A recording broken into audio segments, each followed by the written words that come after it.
You want details? Fine. I drive a Ferrari 355 Cabriolet. What's up? I have a ridiculous house in the South Fork. I have every toy you can possibly imagine. And best of all, kids, I am liquid.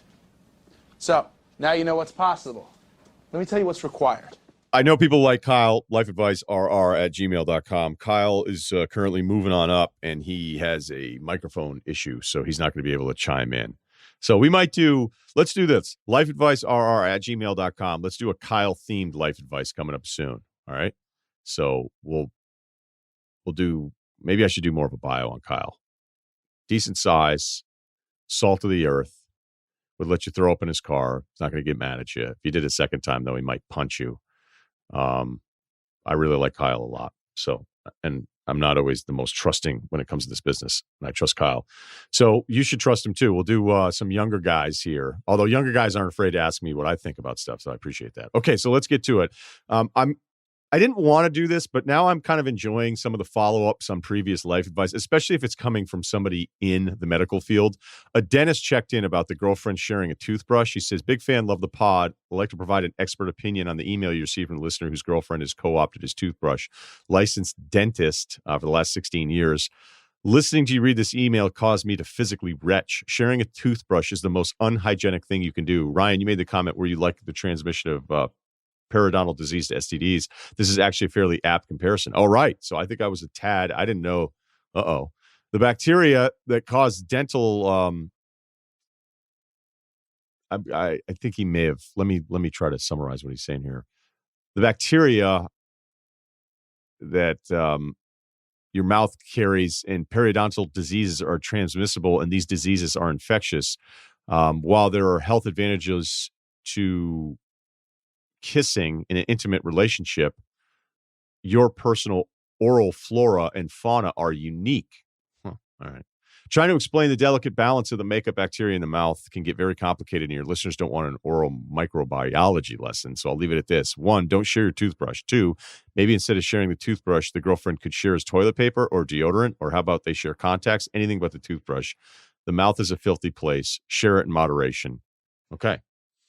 Man, he was like letting you have it there at the end. That's what dentists will do that sometimes if they don't like your brushing habits. I remember I didn't know when I was a little kid and I was about to go to the orthodontist. They brought in like a real heavy hitter. He was like a Nick Saban of the dentist community. And he just, I don't know, it wasn't even Saban. Like Saban actually can be nice. I was trying to think of somebody who's like meaner. He was like, this guy was like Popovich to a sideline reporter. You know, when Popovich does his routine that's really not funny and played out for a decade. But this guy came in and I don't know, I was maybe 9 or 10. And he was just like, you're a 3 on the brush scale. And I was like, I don't know. I'm a little kid. I'm sorry. I don't know. So, you know, then you try to, you know, make your habits a little bit better. But he came in here. Dentists do not screw around is the point of what I'm trying to make here. Not the best. That's not the best content I've ever given you. All right. So, and I don't even think he was telling the truth. I think he was rounding down just to scare the hell out of me, but I still remember it. Okay. This is one that I like that my man remembers this. Hi, I lost 100 pounds over the last 18 months and semi-frequently get compliments about my calves. You've pointed out several times the bias towards larger men having better calves. Trying to figure out the best response because I don't want to play into this misconception. Past few times, I've come off like a fake humble jerk. Any thoughts would be appreciated. So yeah, I've said this before that, you know, if you're 300 something pounds and you're bragging about your calves, it's like, well, every day, literally every day for most of your adult life, I mean, like every step of every day has been a calf raise. So you should have big calves. And for those of us that aren't 300 pounds, it's kind of like, you know, but then again, sometimes you go, hey, who cares about the path? Let's focus on the result. And so my man has huge calves after he's lost 100 pounds. So I wouldn't be humble about it because there's just too many missed leg day guys out there. It doesn't matter. It's super annoying. I would say of any response that I've ever gotten in the last 10 plus years of social media, the biggest is, oh, what about leg day? Not realizing my legs are phenomenal. They just are. So I'm not going to be fake humble about it. They're great legs. And I've put a lot of work into them. I mean, I've really cranked it up this has been a big leg. 2020 sucked for a lot of reason, not for my legs. And you should, if your legs look great, especially, it's way more important you lost 100 pounds, so be thrilled about that. But you don't have to be. So don't worry about what I said. You've lost the weight. You've done the calf raises. You've put in the work. You're taking the steps. Don't worry about it. Just say, hey, yeah, I got great calves. Thank you. Do that. Freaks people out. Some guy at the gas station, I was wearing like a 5-inch Legends workout short, and it was just another dude at the gas pump. He's like, man, those are some serious legs. I go, they are. Thank you, man. And he didn't know what to do. He's like, what the fuck was that? So, you don't. Everybody in this rush to be as humble as possible.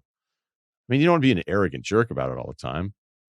But why?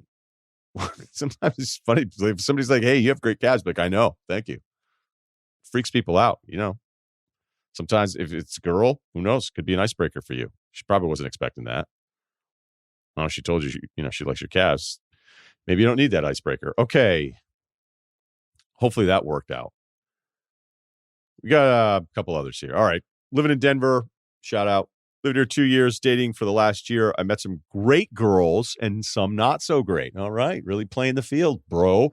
There's a girl I've got some history with, only as a friend, who I've kept in touch with since moving here. She lives in Chicago. We've been talking more and have really built some chemistry recently. And she's coming out to stay and ski for a few days. I really like this girl. She likes me. Here's the problem. All caps. MF Doom. R.I.P. MF Doom. She's 24. 10 years feels like a lot, but she's got similar interests and seems more mature than I know. I was at 24. All my friends are in their 30s, and they've given me a hard time in the past for dating people in their 20s. You're 34, and you have friends that are... So this means, like, in your early 30s, they already started giving you shit about dating a girl in their 20s? How do I make this okay with my friends? Or do I just not pursue this beyond her visit here? What's up with your friends, man? First of all, 10 years isn't... it's not like you're some weird 80s kid actor now dating a 19-year-old wannabe that just landed in LA and you're like 70, right? 34, 24, actually, I think makes a ton of sense. Like a ton of sense. I can't believe your friends would give you a hard time with this. So I would do this. Not worry about your friends. They're wrong. They're wrong on this one. They're totally wrong. They're absolutely wrong. You like her. She likes you. You're excited about the visit. So all of the things, listen to all the emails, all these guys. Mr. Lonely Heart Corner over here, okay? And you have somebody you like that you think likes you. She's coming to visit, so obviously it can't unless she just really likes to ski. You're like, yeah, this guy sucks, but he's pretty close to Breckenridge. So those are the important things. And if you're friends, I would work way more on not caring what your friends think about this situation. And you could even go kind of, verbal Viking on these guys, where if the next time one of them says something about it, go, hey, I like her, she likes me. That's what's important. Russillo said 10 years is nothing. Shut the fuck up. Don't bring this up again. And guess who won't bring it up again? Your friends. Last one. I can't believe that one. I can't believe, like, I appreciate the email and everything, but I can't believe, like, that means, hey, they've been giving me a hard time about this. 10 years is, I don't think 10 years is really, I think 10 years, people should pursue a 10-year difference. Okay, last one here. Thanks for reading the email. I'll be succinct with personal situation. Okay, I'll try to be all right, we got it. All right, mid-20s. Oh, all right, here we go, mid-20s. Been working in politics since graduating college. I'm from a more conservative hometown and attended a more conservative than usual university. With that the case, Republican internship volunteer opportunities are more readily available during college, which led me to my current role in D.C. working on the Republican policy. I've always leaned more liberal, but could somewhat identify with the less government intrusion perspective. Also, working on behalf of folks like those from my hometown seemed admirable. However, as I progressed in this career, I've only become increasingly disenchanted with my line of work. Recent events, such as protesters breaking into my place of work, have intensified the feeling that I need to make a serious change in career. I don't want this to be a political question. It isn't. In my case, I feel like my current job is a betrayal of the values I hold. I'm confident that plenty of young people become demystified or even disgusted with the original allure of their once dream career.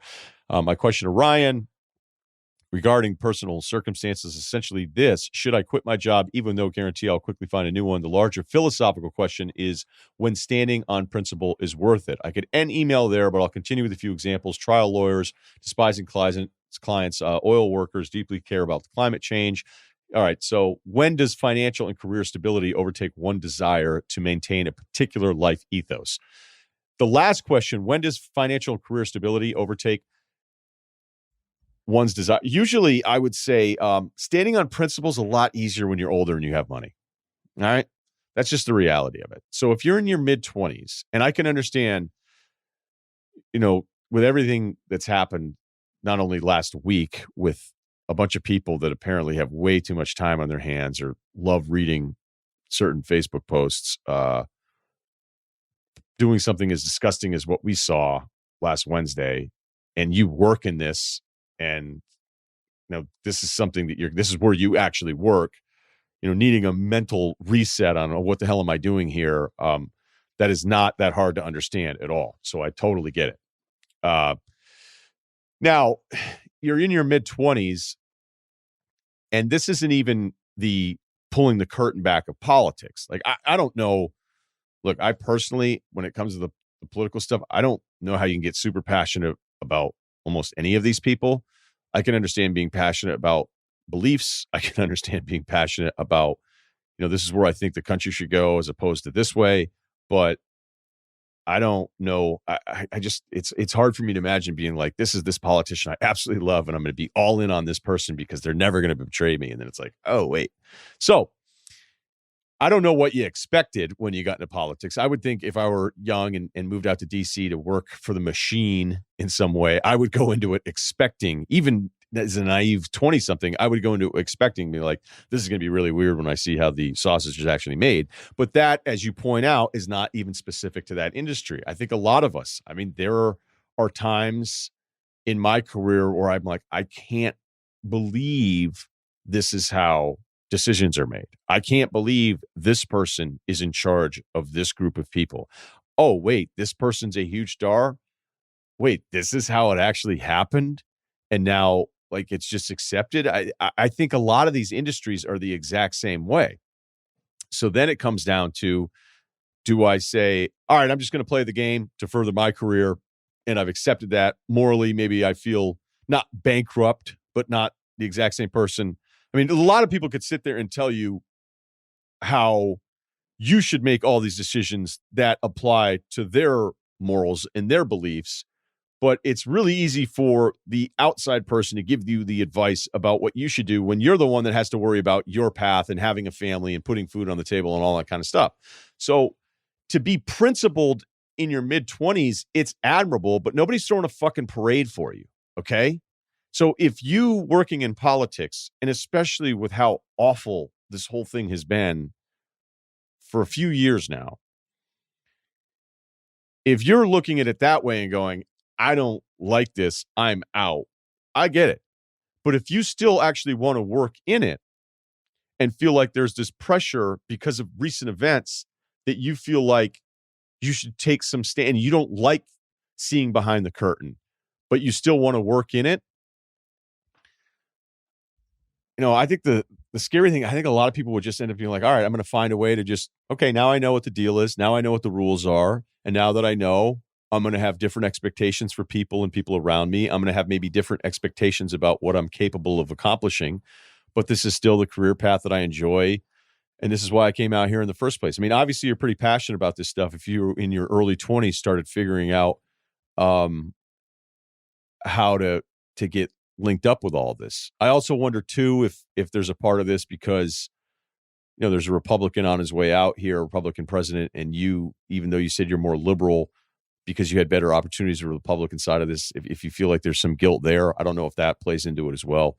I don't want to get super political on this podcast because you just can't really win, as I've learned the hard way. But yeah, I think that's what you have to really figure out. Are you doing this thing to stand on the moral ground because you kind of want to seem principled and it's really cool, and then you have no idea? Now, if you don't want to do this job, you don't want to work in this industry, fine, okay. But if you're bouncing because you want to get credit for this decision that you're super principled, I don't know that that's the best reason. And the best way to do this would be to line up another job before you do any of this stuff.